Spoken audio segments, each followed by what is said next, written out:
kapangyarihan. Kaya kung hindi tayo matalino spiritually, baka akala natin tinanong mo sa ating bansa, kapatid, merong isang successful billionaire sa Pilipinas. Ang kanyang kaluluwa ay pinangako niya kay Satanas Noong nag-uumpisa siyang magnegosyo, sabi niya kay Satanas, pag ako nagtagumpay, iyong kaluluwa ko. Ipinagtiwala yung kanyang kaluluwa kay Satanas. Pagka ganun ang gagawin mo, ang mangyayari, yung sinasabi dun sa Sefanias 1:18, pakibasa, kapatid na Daniel. Kahit ang kanilang pilak o ang kanilang gintuman ay hindi makapagliligtas sa kanila sa kaarawan ng kapuotan ng Panginoon, kundi ang buong lupain ay masusupok sa pamamagitan ng apoy ng kanyang paninibugho, sapagkat wawakasan niya, isang kakilakilabot na wakas nilang lahat na nagsisitahan sa lupain. Kang iyong gauge, yung material wealth, you are lost. Kasi sabi ng Diyos kahit ang kanilang pila, kahit ang kanilang ginto, hindi makakapagligtas sa kanila sa kaarawan ng kapuotan ng Panginoon. Kaya sabi ni Kristo sa Mateo, makamtan mo man ang buong sanlibutan. Nasa Marcos din yun. Ano mapapakinabang ng tao? Makamtan man niya buong sanlibutan. Hindi Pilipinas lang, buong sanlibutan. Kung mapapahamak naman ang kanyang buhay. Kaya hindi wealth ang pinag-uusapan bilang success. Hindi prestige, hindi honor, hindi glory among men. Ang tagumpay, pwede sa pulubi. Si Lazaro nagtagumpay Hindi siya nagnakaw, nag-aabang lang siya ng mumo na nahuhulog doon sa dulang ng mayaman. Meron pa siyang sakit, di gumagaling. Hinihimuran pa ng mga aso.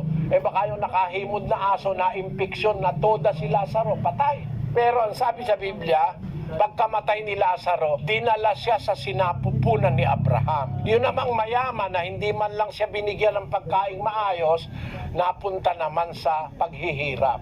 Kaya hindi ang success na nasusukat dahil marami kang pera. Sabi ng Diyos kasi, makamtan mo man ang sanlibutan, buo, mapapahamak naman ang buhay mo, ikaw awa ka naman. Yun po ang ibig kong sabihin, kapatid na Evelyn, at sana samahan ka po ng Panginoon. Patuloy ka pong makinig sa aming mga itinuturong doktrina. Sige, kapatid na Daniel, next. Opo, connected po ang mobile coordinating center natin sa Valenzuela City. Kapatid na Dino, come in please.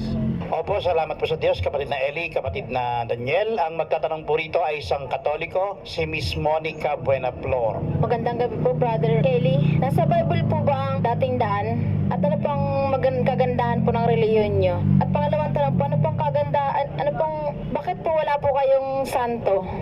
Kung ang tanong mo sa akin ay bakit walang santo sa amin, alam mo ang santo, ang gumagawa ng santo ang Diyos, hindi ang tao. Kahit sabihin mo pang santo, kung hindi naman naaprubahan ng Diyos, walang kwenta rin yun Basahin natin ang 2 Korinto 10:18. Sapagkat hindi subok ang nagtatagubilin sa kanyang sarili, kundi ang ipinagtatagubilin ng Panginoon. Panginoon ang pwedeng magsabi, pero kung sa sarili lang ng tao, hindi subok yon. Ang katunayan nga, may mga inalis Biro mo, si San Christopher pala, inalis din yun. Yung patron ng mga manlalakbay, Santa Barbara, na tagapagtanggol ng artillery ng Italian traffic wardens. Inalis din pala si Santa Barbara. Kasi sabi, yung kanila raw pag-iral, hindi matrace, hindi makita record kung talaga umiral sila. Inimbento lang yung mga yan. Yan ay nasulat pa sa ating periodiko sa Pilipinas. Natatandaan ko yan dahil noong 1969, taon na ako doon. Sabi ko, di pala totoo Santa Claus. 1969 kasi, 22 years old na ako noon. Kaya natatandaan ko. Yan panluloko lang sa kapwa-tao, yung mga santo-santo na yan. Kagaya nung gumawa ng santo sa Pilipinas, si San Lorenzo Ruiz. Umiral daw yun, 16 na siglo. No? Ano pruweba mo, ganun ang itsura no si San Lorenzo Ruiz na yun. Gumawa sila ng concept, kaya ang sinasamba mo, hindi mo man kilala, hindi mo naman saan galing yung San Lorenzo Ruiz na yan. Umiral daw yan 1600, 400 taon na nakakalipas mahigit bago naging santo. Mahirap paniwalaan yan. Kaya kapatid, sa tanong mo na ba't wala kaming santo, kasi ang paniwala namin, ang Diyos ang nagdi-declare na santo, hindi ang tao. Ngayon, ano ang kagandahan o kaibahan ng relihiyong ang dating daan? Hindi naman ang dating daan ang aming relihiyon, kapatid. Ang programa namin, ang pamagat, ang dating daan. The old path, el camino antigo. Sa iba-ibang wika, the old path, ang dating daan. Nasa Biblia ba yon yung ang dating daan? Yung dating daan, yun yung aral na dati ng Diyos, yung dating itinuro ng Diyos sa Biblia. Kasi ngayon maraming bago eh. Basahin natin yung 6:16 ng Jeremias Luz. Ganito ang sabi ng Panginoon, magsitayo kayo sa mga daan at magsitingin kayo at ipagtanong ninyo ang mga dating landas kung saan nandoon ang mabuting daan at magsilakad kayo roon at kayo'y mga kakasumpong ng kapahingahan sa inyong mga kaluluwa. Pahingahan ng kaluluwa nandun sa mga dating daan, mga dating landas. Sabi, ipagtanong niyo, magsilakad kayo roon, sabi ng Panginoon. Kaya kapatid, sa Biblia, meron talaga yung dati. Bakit may dati? Kasi ngayon marami ng mga bago, inimbento ng mga tao. Yung dati, yun ang totoo. Ano ang pagkakaiba nun sa ibang mga relihiyon? Kung alin lang yung nakasulat sa Biblia, yun lang ang tinuturo namin. Wala kaming purgatorio, wala kaming limbo, wala kaming rosaryo, wala kaming santo na niluluhuran. Kasi wala sa Biblia yun. Bawal ng Biblia yun. Luluhod ka sa nilalang eh. Bawal ng Biblia yung luluhod ka sa bato, luluhod ka sa kahoy, luluhod ka sa ginto. Bawal yon. Kaya wala kami noon, kapatid. Sana naunawaan mo. Wala lang kung maraming oras, kaya lang kulang ang oras natin para masagot ko lahat yung tanong mo. Pero ang pagkakaiba ng iglesia ng Diyos, ang aming kasing sinasampalatayanan, yung iglesia ng Diyos na nasa Biblia, nakasulat sa Biblia, bago pa tayo ipanganak, nasa Biblia na yon. Panahon pa ng mga apostol, sinulat na nila yun eh. Basahin natin yung 2 Korinto sa Bibliang Katoliko, kapatid na Daniel 1:1. Si Pablo, apostol ni Kristo Jesus sa kalooban ng Diyos, at ang kapatid na si Timoteo sa iglesia ng Diyos na nasa Korinto at sa lahat ng banal na nasa buong Akaya. Iglesia ng Diyos ang pinangaral ng mga apostol. Unang siglo pa lang, yung unang 100 taon, nakasulat na, sinulat na ng mga apostol. Kaya yun ang nasa Biblia, kapatid. Hindi kami yun. Kami, umanib kami ron. Yun ang ipinangangaral ko ngayon. Yun ang tunay na iglesia. Nasa Biblia yun. Yung aral niya nasa Biblia. Walang rosaryo ron. Walang purgatorio, walang limbo, walang kung ano-anong aral na inimbento. Yun ang pagkakaiba nung iglesia ng Diyos na ipinangangaral ko kaysa doon sa iglesyang iba na nakagis na natin sa ating panahon. Sana naunawaan mo, kapatid na Monica, ang aking sagot sa iyo. Okay po. With that, kapatid na Eli, minsan pa po nagpapasalamat tayo sa Panginoon sa isa pang mabuting pagkakataong ipinagkaloob sa atin upang makapaglingkod sa atin pong mga kababayan. Kapatid na Eli.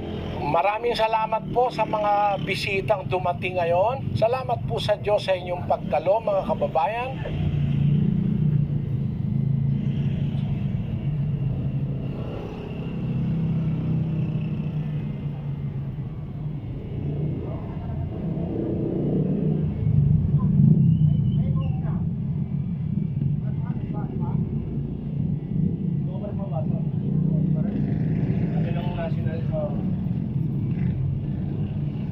Biblia ang sasagot, itanong mo kay Soriano. Isang magandang araw po sa lahat ng ating mga panauhin sa iba't ibang dako.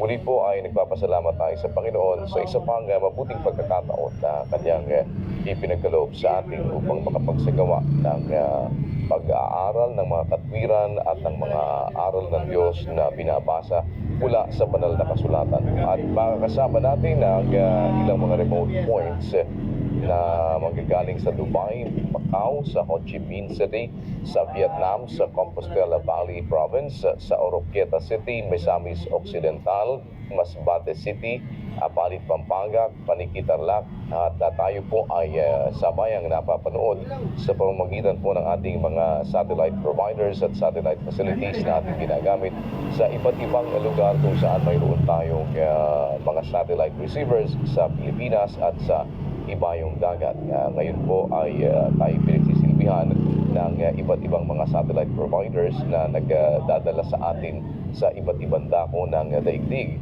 Kasabay din po nating napagsisilbihan ang ating mga kababayan sa pamamagitan naman ng internet at yan po ay sa pamamagitan ng kanilang panonood sa ating live webcast. Sa kalooban ng Panginoon ay muli po nating ihahatid sa inyo ang mga tugon sa inyong mga katanungan sa pamamagitan ng mga katwirang binabasa sa banal na kasulatan. At kasama po ang lahat ng ating mga kapatid sa Church of God International at sa iba't ibang panig ng Pilipinas at sa ibayong dagat. Tayo po ay muling nagsasagawa ng ang dating daan Worldwide Bible Exposition. At para po tayo makapagsimula, kasama po natin si kapatid na Eli Soriano. Kapatid na Eli, magandang araw po. Magandang araw po sa lahat ng ating mga bisita, sa mga kapatid na kaantabay sa paggawa.